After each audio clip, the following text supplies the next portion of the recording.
ሰው በህይወቱ ደስታ ካጣ ምን ማድረግ እንዳለበትና የደስታ ማጣቱ ሰበብም ምን እንደሆነ በስፋት ቢያብራሩልን ጀዛኩሙላህ። በላ ሁሉ የሚመጣው በወንጀል ርዝቅን ማጣት በላን፣ ደስታን ማጣት በላን።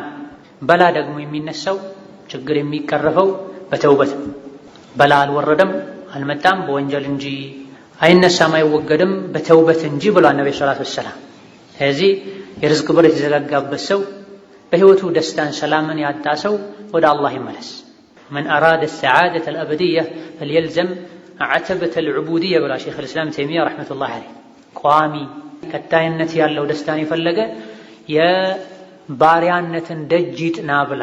ሁሌ ለአላህ ባሪያ ሲንቀሳቀስ፣ ሲቆም፣ ሲቀመጥ፣ ሲሄድ፣ ሲመጣ፣ ሲሰጥ፣ ሲቀበል፣ ሲያይ፣ ሲሰማ ባሪያ መሆኑን ይወቅ።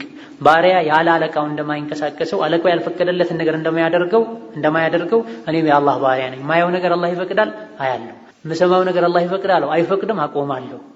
ይሄን ያደረገ ደስተኛ ይሆናል።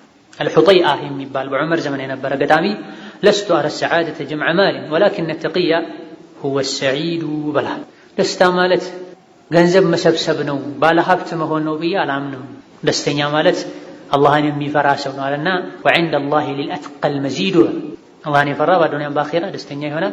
ይበልጥ አላህን የሚፈራ ሰው አላህ ዘንድ ለየት ያለ ሽልማት ስጦታ አለው ብሏል። ከዚህ ሽልማት አንዱ አላህን የሚፈራ ሰው ወመን የተቂላህ የጅዐል ለሁ ሚን አምሪሂ ዩስራ፣ ነገሩን ሁሉ አላህ ያገርለታል። ርዝቅ አላህ ያመጣለታል፣ ደስታ አላህ ያመጣለታል። ስለዚህ በአጭሩ የደስታ የሪዝቅ የሰዓዳ የስኬት ቁልፉ አላህን መፍራት። አላ ቢሰብሪ ተብሉጉ ማ ቱሪዱ ወቢተቅዋ የሊኑ ለከል ሐዲዱ ያለው ሌላኛው ገጣሚም ለዚህ ነው። ትዕግስት ካለህ ካሰብከው ትደርሳለህ። አላህን ከፈራህ ብረቱም ይቀልጥልሃል ማለት ነው። ይህን በአላህ ፍራቻ ብረት ከቀለጠ አላህን ከፈሩ ሸሪዓን ካከበሩ ብረት የሚቀልጥ ከሆነ ርዝቅ በሩ መከፈቱ ደስታ ወደ አንተ መምጣቱ የማይቀር ነው። እንደ ወንጀል ሐራምን እንደመዳፈር ግዴታን እንደመናቅ ሰላምን የሚነሳ ነገር የለም።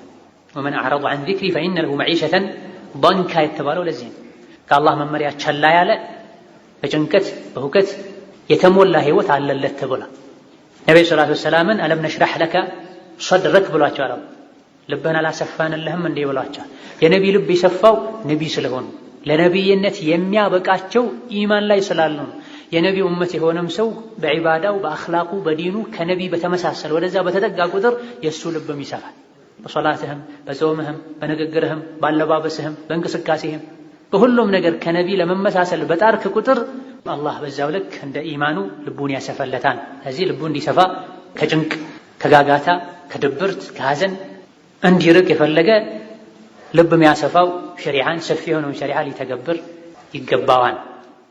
የቤተሰባችን አካል የሆነ ሰው በትምህርት ሳይመረቅ የተለያዩ ቤቶችን